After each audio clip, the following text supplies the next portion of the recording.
Con su permiso, presidente, y muchísimas gracias por invitarme y por invitarnos a participar en este grupo de trabajo.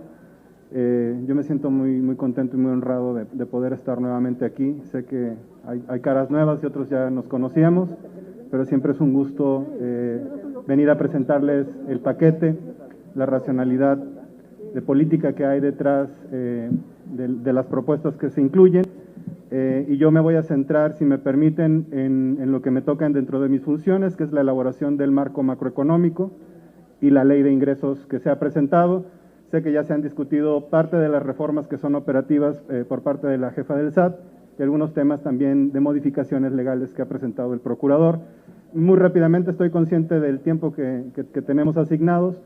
Yo dividiría mi intervención, tal vez me voy a centrar un poco en darles una lectura y perspectivas económicas que nos permitieron moldear el paquete económico, sobre todo el marco macroeconómico.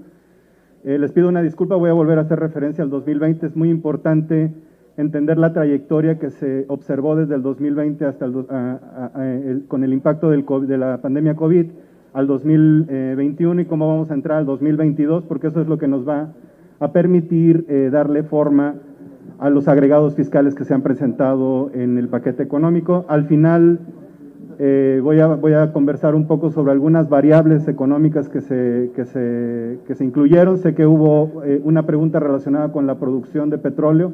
La voy a abordar en mi intervención, si me permiten, para también un poco ir dándole salida a algunas de las observaciones que han dado.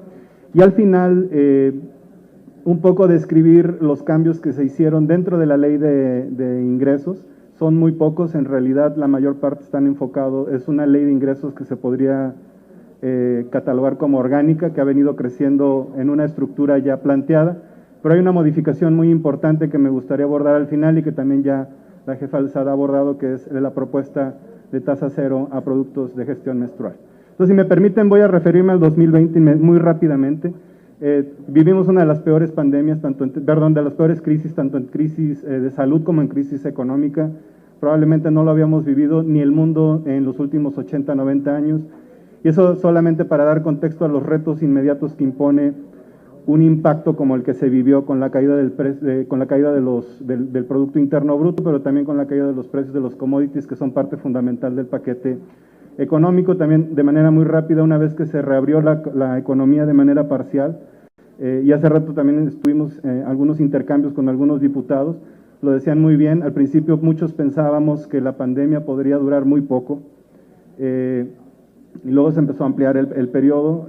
Actualmente creo que nos queda muy claro que vamos a tener que vivir con esta situación por mucho tiempo.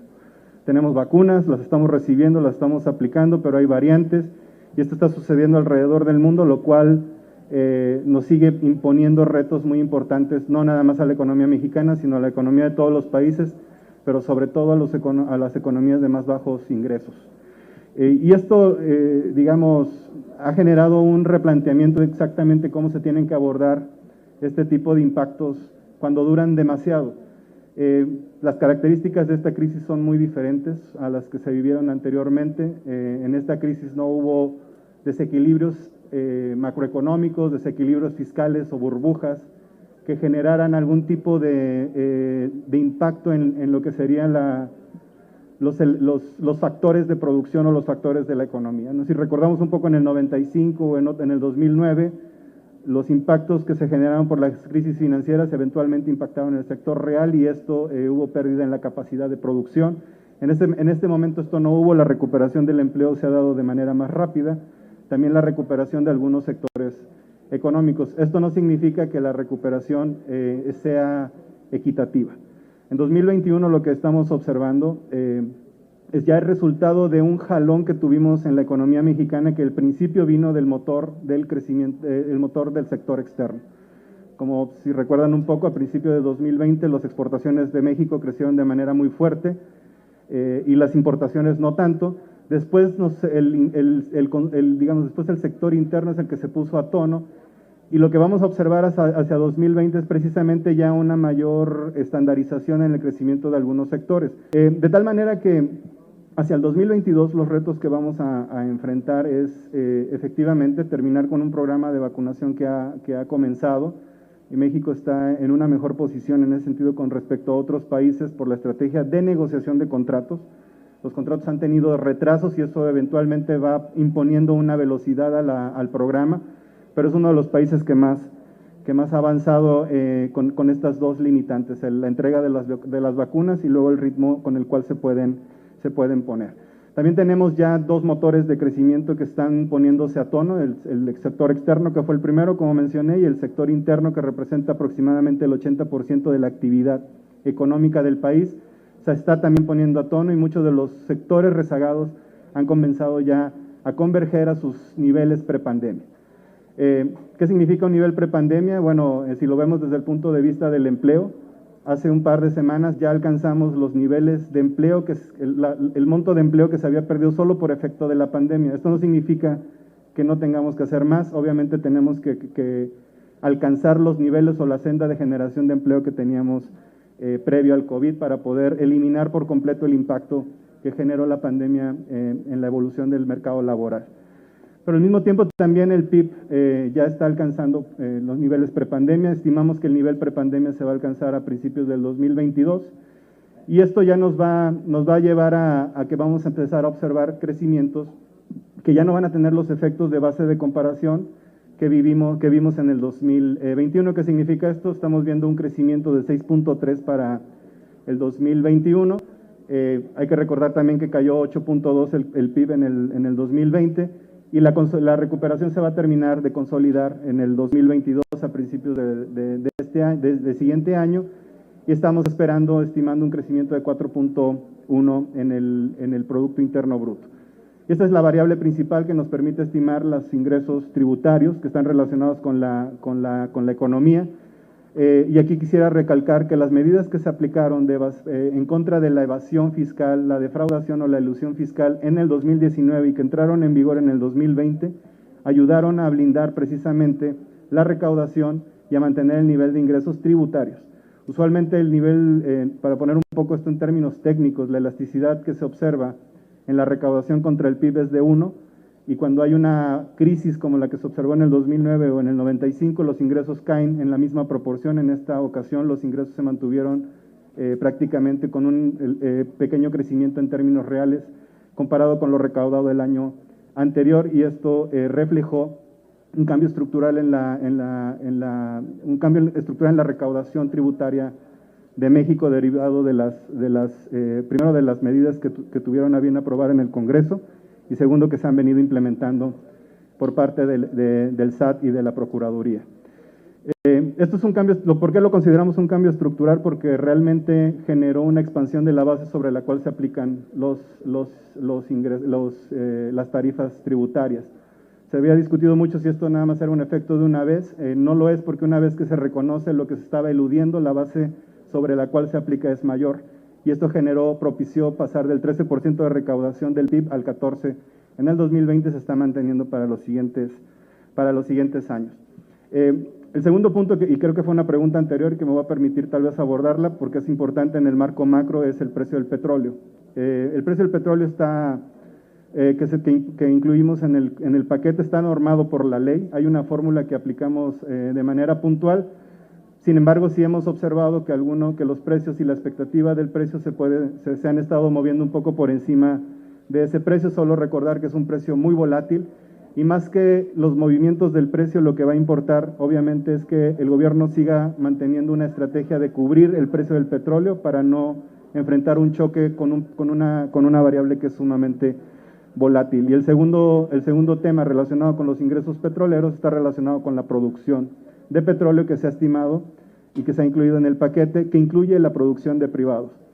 Hay cerca de 29 campos que se están sumando a la producción de los privados y eso ha permitido incrementar la proporción que producen las empresas privadas, que se estiman cerca de 51 millones de barriles por día comparado con los 1.775 que va a producir Pemex. Entonces, digamos, estos movimientos entre la producción y el petróleo, que son estimaciones, creemos que están calibrados y que no va a haber mayores movimientos, o si lo hubiera se van a compensar. En términos también de balances, lo que estamos proponiendo es un balance que tiene implícitamente mantiene implícitamente la trayectoria de la deuda con respecto al Producto Interno Bruto. La deuda en el 2020 la teníamos, mejor dicho, en el 2019 cerró en cerca de 48%, 44%, y por efectos de tipo de cambio, hay una parte de la deuda que está evaluada en moneda extranjera, cerca del 25%, del 23% del gobierno federal está en alguna moneda extranjera, dólares, yenes o euros.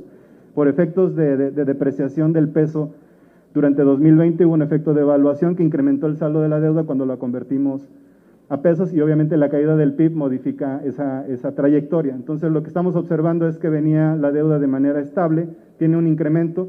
Lo que importa ahora es que se mantenga también estable o vaya decreciendo. ¿Esto qué significa? En el 2020 cerramos la deuda en el 52% por estos efectos. Este año la deuda va a cerrar alrededor del 51% y estamos proponiendo balances que nos permitan cerrar la deuda en el 2022 en 50%, es decir, estabilizada y que se vaya ajustando en los siguientes años. Déjenme mencionar también, y creo que ha sido reconocido por instituciones financieras y algunas agencias calificadoras, México tiene una posición fiscal sólida comparado con algunos pares.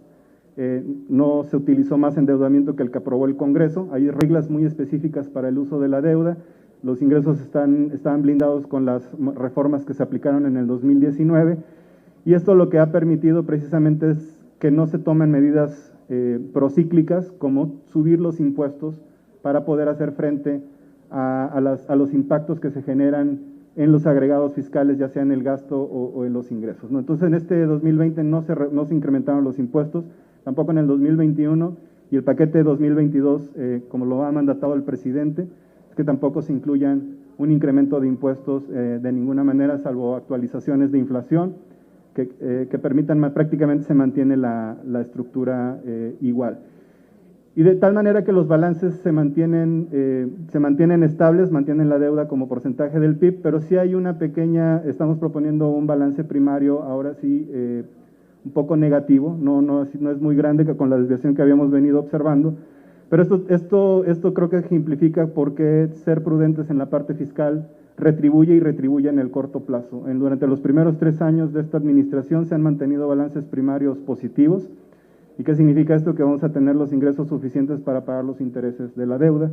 En el 2022 se está manteniendo cerca del cero esto para permitir mayor margen de maniobra en la gestión fiscal del sector público, no nada más del gobierno federal.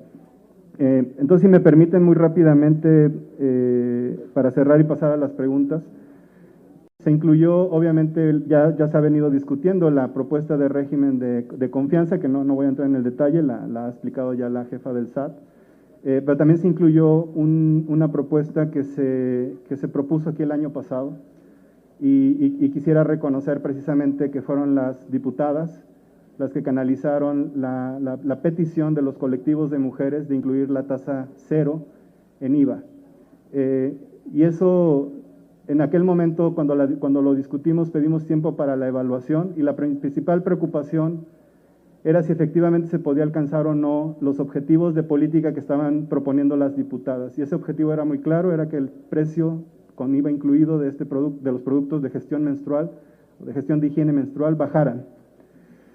Derivado de las estructuras fiscales o la estructura del IVA en México, teníamos 2 formas de hacerlo, ya sea exento o ya fuera en tasa cero, y no quedaba claro que efectivamente tomara una de estas eventualmente se impactara en el precio.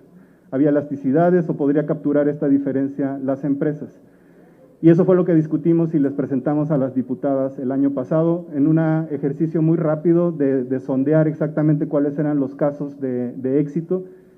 Y nos tomó más tiempo, lo tengo que aceptar, pero lo que sí realizamos fue, hablamos con todos los países que lo habían implementado, estudiamos los casos de implementación y también estudiamos la racionalidad de política pública que también ya han sido discutidos aquí. Y creo que uno que habría que mencionar también es que tiene un impacto en la deserción, ya sea temporal o definitiva, de las adolescentes en la escuela. Y esto no es una solución única, no es una solución de esquina, es complementaria a este problema, pero contribuye. Y el caso de éxito que se identificó fue el de Australia, donde el diseño del impuesto usando una tasa cero permitía incrementar la probabilidad de que las empresas efectivamente reduzcan esto, lo reflejen en una reducción del precio con el IVA incluido. Entonces, para ir cerrando, lo que quisiera mencionar es, esto es una propuesta que viene de las diputadas y de los colectivos de mujeres, se estudió y creemos que el diseño para que esto tenga efectivamente alcance con éxito el objetivo de política pública es que se mantenga con un diseño de tasa IVA cero y no exento y por lo tanto un poco la petición es que se mantenga así y obviamente estamos dispuestos todos los equipos para presentarles la racionalidad de por qué ese diseño. De manera temporal, y si ustedes tienen, mejor dicho, de manera subsecuente, y si ustedes tienen a bien aprobar esta medida, tendremos que entrar en negociaciones con las empresas para poder tener un sistema de monitoreo que permita efectivamente alcanzar el precio. Eso va más allá de la ley de ingresos, pero eso es una labor que Hacienda, el SAT y todo el equipo de la Secretaría del Gobierno vamos a hacer.